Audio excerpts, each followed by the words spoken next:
Well, Romans 8 is such a powerful passage, and I'll just allude to a few verses, which will be right there. Verse 18, I consider that our present sufferings are not worth comparing with the glory that will be revealed in us, and some translations to us. The creation waits, and just consider that, our present sufferings not worth comparing. Now, don't think that he's trying to minimize suffering as if suffering doesn't matter to us and it doesn't matter to God. Some people in this room have gone through and some are going through terrible, terrible suffering. But what it's telling us is that there's going to be a glory that's going to last forever, revealed in us, in our character, and revealed to us. And God will be glorified, and it will all ultimately be for our good. As later on in this passage it says, God will cause all to work for our good.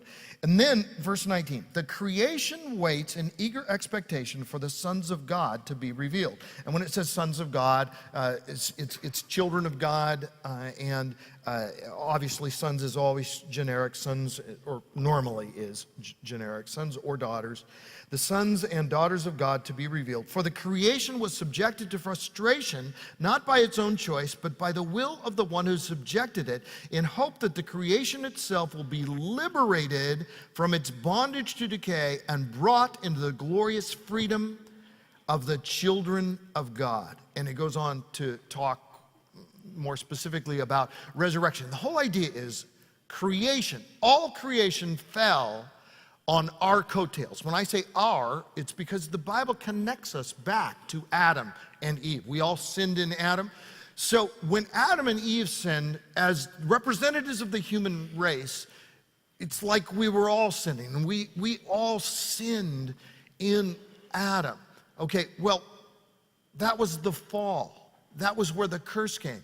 Well, the whole creation fell when Adam and Eve fell. The whole creation, not just Adam and Eve came under a curse, but the whole creation.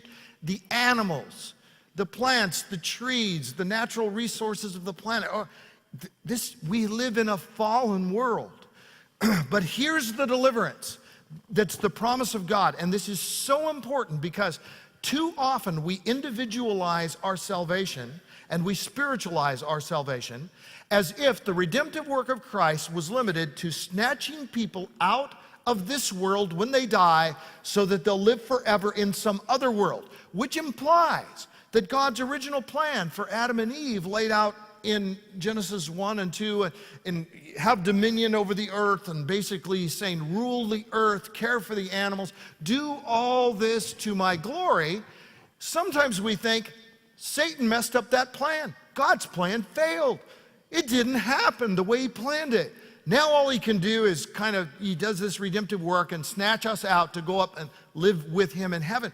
Whereas the biblical teaching is that's just the beginning of the story, the creation and then the fall. Christ went to the cross and rose from the grave, not only to bring new life to us, but bring new life to his entire creation. That's why it's a new and redeemed, new heavens, new earth in which righteousness dwells, new culture, redeemed everything, not just redeemed individuals. That may sound like, and just to clarify, because there's a lot of universalism being taught today, that doesn't mean every individual person will live forever in heaven. Sadly, hell is this dark reality. But it does mean the creation itself that longs for deliverance. You look into the eyes of a suffering animal, which I've done, and it just breaks your heart. And you say, this doesn't feel right. It isn't right. It isn't what God means the world to be. But the great thing is we don't have to just look back to Eden and say, well, that was great, but that's gone. No, we look forward to the new earth, which will be Eden magnified, Eden redeemed, the whole creation redeemed so that it will be greater than Eden because of the redemptive work of Christ, for which we will glorify him forever.